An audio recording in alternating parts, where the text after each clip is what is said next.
Ate, sigurado ngayon hindi na-aasenso yung si Tete tsaka yung Tandang Grasya na yan. Kasi napasara na natin yung karinderya nila sa barangay. Eh, magaling ang ate mo eh. Zaga is the key. Diba?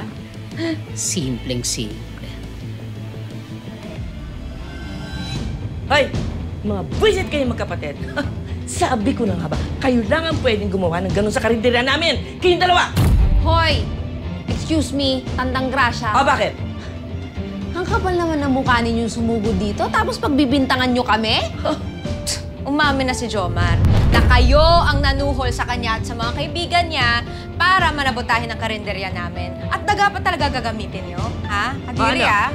Mami na kayo. Alam mo, pinagsasabi ng mga to. Ha? Baka gusto mo sungal-ngaling ko yung bunganga mo. Hoy, ikaw isa ka pa, ha? Kababagong salta mo sa barangay namin, baka akala mo nakalimutan ko din sinampal mo ko ng pera, ha? Sampalin kaya kita dyan. Wala. Ako na bahala sa impactang niya. Impacta ka. Ako hindi ako mga patol sa matatanda eh. Pagbibigyan kita kung gusto mo. Bastos mo talaga! Hoy! Kayo ang bastos! Susugod-sugod kayo dito, mamimbintang kayo, tapos maniniwala kayo dyan sa gusgusing Jomar na yan. Eh, hindi lang naman sinungaling yan eh. Tatanga-tanga pa. Halika nga dito, chinilasin kita eh. Wala akong karapatan para takutin yung bata. Huwag mong itadamay to.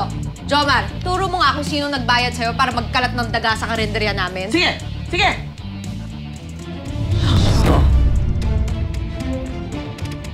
Ano? Tignan mo, yung kapatid mo naggaling impyerno. Abroad pala. Kaso, hindi maiwan-iwan ang ugaling squatter. Akala ko pa naman, pag nag-abroad at gumanda ang buhay, gaganda din ang ugali. Eh, hindi eh. Lalong pumapangit. Hindi ko gusto ang tabas sa mga dila nyo. Bakit?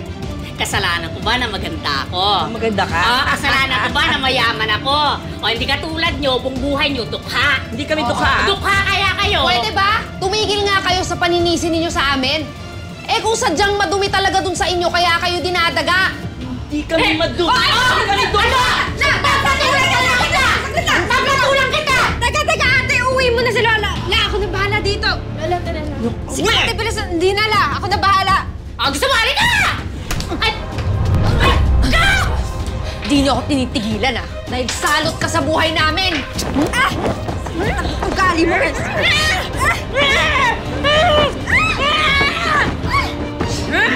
Bullshit ka talaga.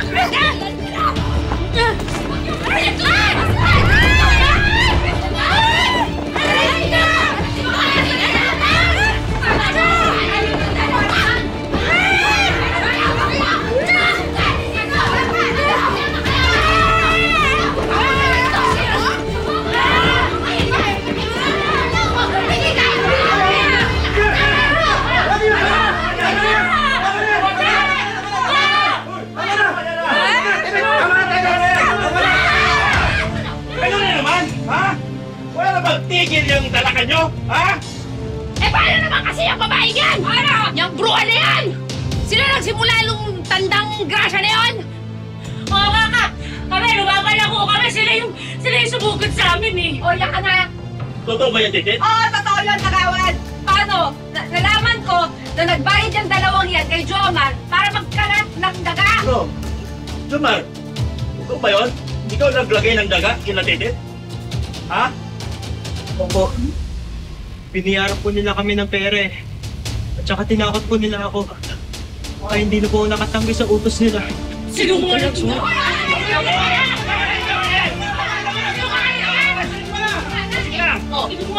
Dapat din yung dalawang magkapatid na yan. Dali na sa barangay. Porporhisyo ginagawa nyo rito. Porporhisyo ginagawa nyo rito eh. Teka lang.